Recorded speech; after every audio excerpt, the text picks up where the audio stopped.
ومهدافها والأركسها وفيد عيضة اكتساياها بني يدرها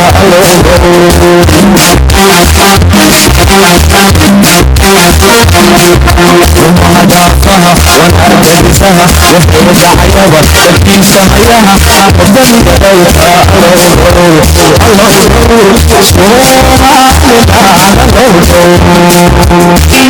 wanaagsan idilkiinba khiyaarta hawada naga daawanayo meel kastoo aad joogtaanba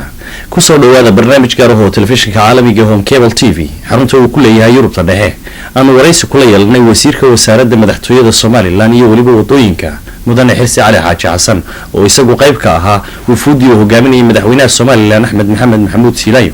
waxaana ugu horeyn wasiir Xirsi kusoo dhaweeyay barnaamijkan gaarka ah ee telefishinka caalamiga home cable TV kusoo dhawaad saacada wasiir Xirsi Cali Xaaji Xasan wasiirka wasaaradda madaxtooyada iyo waliba wadooyinka Soomaaliland oo qayb ka ahaa wufuudda uu hogaaminayay madaxweynaha Soomaaliland iyo ugu horeyn weydiiyay safarkoodan ay ku joogaan magaalada Paris ee caasimadda dalka Faranska. بسم الله الرحمن الرحيم الحمد لله رب العالمين والصلاة والسلام على رسول الله waxay runtii tahay kulanka halkaan ku nimi waxaan ku nimi madaxweynaha waxa asumay dawladdan Faransiiska waxa la kulmay madaxweynuhu wasiirka khaarijiga maanta la kulmay sida ka warhaysanay dib arkaysiin sidoo kale waxa la kulmay golaha sanadka waxa weeye halka kan dawladda Faransiiska waxaan la kulmay kale sidoo kale qolada u qaabilsan horumarka u qaabilsan ama aidka waxa la yiraahdo macaawinooyinka Faransiiska u qaabilsan sida USAID iyo UK u leeyihiin David iyo hay'adda wala u dhigantay la midka baan la kulanay waxaan ku soo kala kulanay shirkado investment doonayeen ay gashadaan oo kamid yihiin Polar kamid yihiin oo ugu doonayeen inay la yani wadankeena maal gashadaan marka dadka tirada badan la runtii aan aragnay oo u dhawaysay jaaliyada caawa aan la kulanay jaaliyada Soomaaliland halka joogta marka waxaan arkay inuu safarkan ahaa safar guul leh oo runtii Soomaaliland iyo dawladda Faransiiska si taariikhiya darajadii ugu sareysay ama cidii ugu sareysay la kulmay waqti wasiirka khaarijiga halkan waa 30 sanadood waqti dheer la sheego tira sanada aan warhaynin ahaan jiray ra'iisul wasaare ahna dadka dalkan waxa weeye madaxdiisa dadka wacad marka waxay ahayd Soomaaliland guul iyo horumar dawladda Faransiiska waa dawladaha waaweyn ee super power-ka marka inuu xiriirkeenu u kordho oo maalinba mid gaadha waxay guul Soomaaliland soo yeetay qaran ahaan dawladda madaxweyne Siilayo uu hogaaminayna siyaasadiisa hirgashay baan arkaa aad iyo aad baan runtii ugu faraxsanahay saacada wasiir kulankan alla lahaydeen madaxda dalkan Faransiiska iyo waliba shirkadaha heer caalami ee maalgashada wax inkastoo aan anagu ka saxaafad ahaan ba markii noogu horeysay home cable kulankan aanu qayb ka hayno aad ugu faraxsanahay aynu kala qaadno kulamada gasheen waxa la xidhiidheen qolyahan maalgashada dekadaha waliba maalgashi far badan ku sameeyay Afrika intii aan anagu ku sugnay waxa noo muuqanaysay ka TV ahaan inay aad u daneynayeen inay xiriir dhow la yeeshaan Soomaaliland idinka daneyntiina inta leeyay waa sidee waa runtii daneynta waxaan halka u dalka haday tahay xagga siyaasadda iyo cilaaqaadkii dawliga ah iyo haday tahay xagga horumarka oo investmentka yani sharaaiga waaweyn dawladda waaweyn ee kamid yihiin inaanu waxa weeye bandhigno inaanu u tacabno oo u saacino marka guul baan aragnaa inaanu shirkadaha noocaasa wax la galo laakiin ma jirto shirkadaha hadda wax la gala shirkad yani hadda wax la gaadhin ma jirto shirkado badan oo aan tan oo kale yahay way xiisaynayaan investmentka dalkeena waanu soo dhaweynayna saacada wasiir intii aad ku sugnaydeen magaalada Paris waxa kulamo la yeelateen wasiirka sida idinka ka dhawaajinayay wasiirka arrimaha dibadda horena uu ahaa siyaasi ruuq cadaana ilaa heer ra'iisul wasaarena gaadhay waxaad ka wada hadasheen maxaad bulshada uga iftiiminaysaa dabcan mar walba mas'uuliyiinta waxa weeye dawladda waxa saaran xilkii qaranka saaran marka madaxweynaha oo runtii qofkii qaranku u doortay wuxuu gudbiyay message-kii dalkiisu oo baahida haday tahay xiriirka haday tahay iskaashigaba qaabilsana oo ay waxay haday tahay xagga madax banaanida oo waxa weeye jamhuuriyadda Soomaaliland ay u baahan tahay inay dalalka noocan oo kala qadeedeeda gaarsiiso waxa weeye abuurtana xiriir dhow oo suurtageliya inay waxay nagala qabtaan oo ay kaalin laxad la ka geystaan waxa weeye dawladda noocan madax banaanideena iyo ictiraafkeena inuu raadinayay waa talabaad oo xagga investmentka oo investment sidii ay u dhiirigelin lahaayeen dalkeena ay investment gashadaan waa tasaddexaad inay macaawinooyinka iyo hay'adaha deeqda bixiya ay ilaahay baa deeq bixiye wixii suurtagal ah inuu ka heli karo aynu ka uga faa'iideysan lahayn si looga faa'iideysan lahaa sidoo kale waxa weeye xiriirka iyo waxa weeye isdhexgalka dowladaha noocan wuxuu inoo sahlayaa inaynu ku yeelano martabad iyo kaalin qiimo leh ku yeelano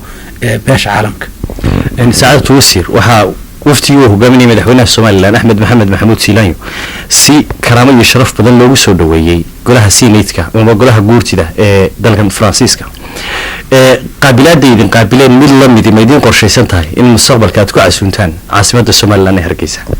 waanu ku casuunay waana in kamid ballan qaaday xubnihii golaha ee markii joogeen kamid ballan qaaday inay imanayaan insha Allah taala waa rajeynaa inay yimaadaan iyaga iyo mas'uuliyiinta kale ee dawladda ugu sareeyaba waanu ku casuunay dalkeena yimaadaan laakiinse ma oran karo maalintaas imanaya goorta simidaas imanaysa laakiinse waanu ku casuunay waxa safarka madaxweynuhu daaran yahay ee dawladda loo marayaana waa in dalkeeni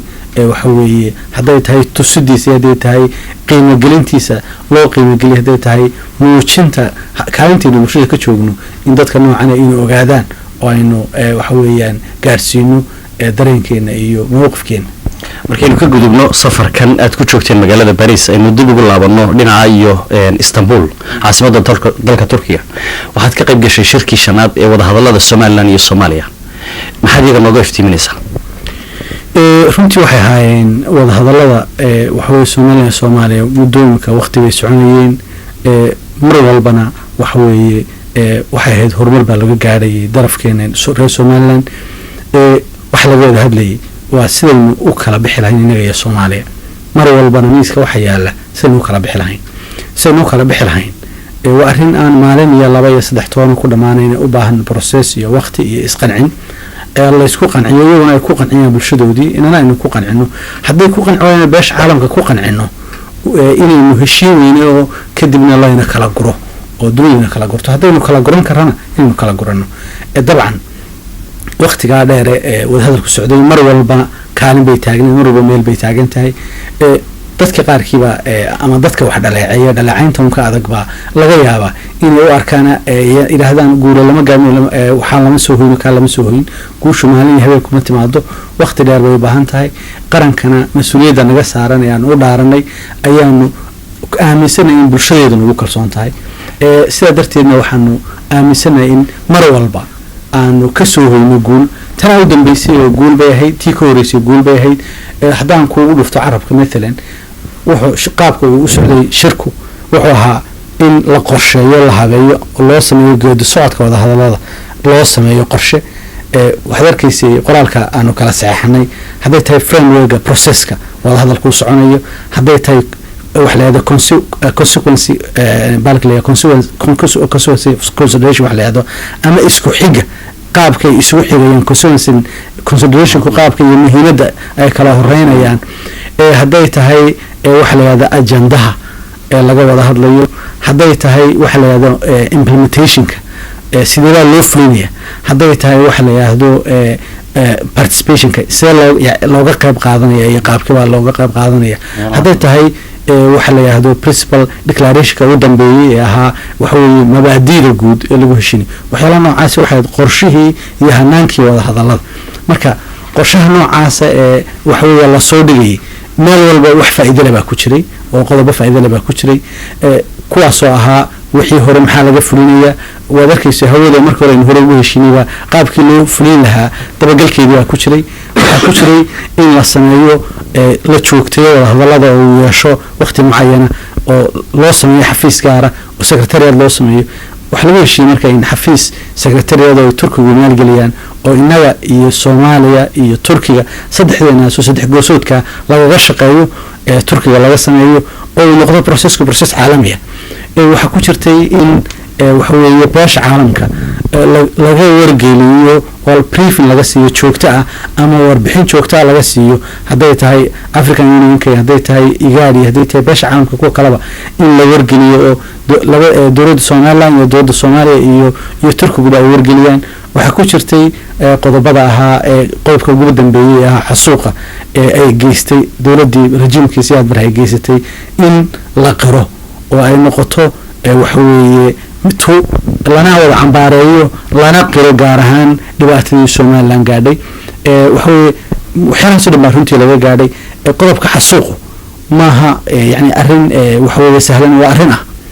ولا العدايو ولا موتشيو إن تذكر سوماليلاند waxa ay u goosteen aanay kaftan iyo ciyaarahayn heed xasuuqi loo geysteen la qiro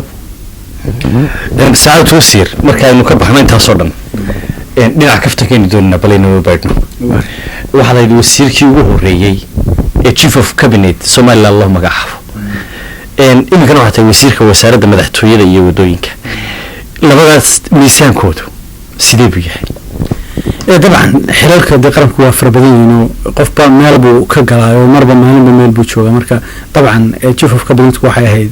levelkii xafiiska madaxtooyada iyo shaqaalaha maamuusteedii oo lakiis xilliga aan u qorsheysnayn waxa weeye qaab yani siyaasadeed oo xafiis siyaasadeed u qorsheysnayn xafiis maamul iyo qorbalkii aha imikana waa xafiiskii oo maamulkiisa iyo siyaasadii